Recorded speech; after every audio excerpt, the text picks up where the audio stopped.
I'm with Collins Comfort Masters, and here today we're going to talk to you a little bit about water heater maintenance. A lot of people that move to the valley come from other parts of the country where we have water that's far better than the water we have here, and their water heaters seem to last forever. On average in Arizona, the water heaters last about 8 to 10 years without maintenance. But doing a couple little preventative tips and tricks that we're going to talk to you about today, you can get your water heaters to last 2 to 3 times the length that they would last without taking care of them. So on a water heater, our water heater in Arizona is very aggressive. It tends to eat the tanks and rust them out very quickly. Inside of every water heater, there is a rod. It's called an anode rod.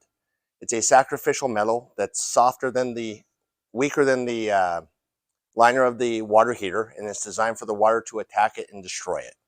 This rod neutralizes the water, largely protecting the tank.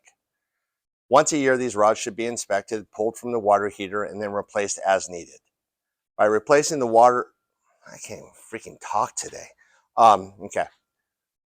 Inside of every water heater, there's something called an anode rod. It's a sacrificial metal rod. It's designed for the water to attack and destroy it.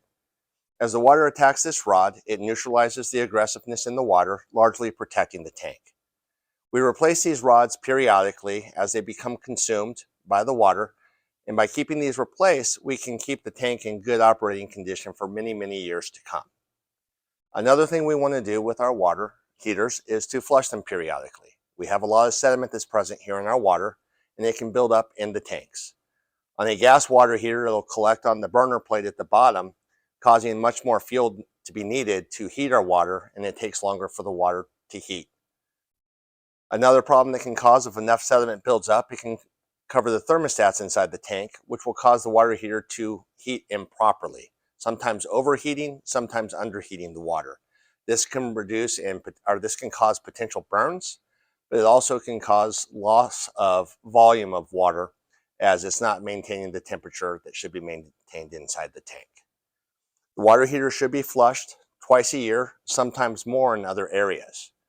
Most water heaters come with a standard flush port that's very small in diameter and doesn't allow us to get a good flush on the bottom of the tank. We generally like to put a larger 3/4 inch ported ball valve on the bottom of the tank so we can get all the solids out and the larger pieces that sometimes can form. All right. So for more tips on how to maintain the plumbing system in your home, you can visit us at collinscomfort.com or call us at 480-NO-WORRY.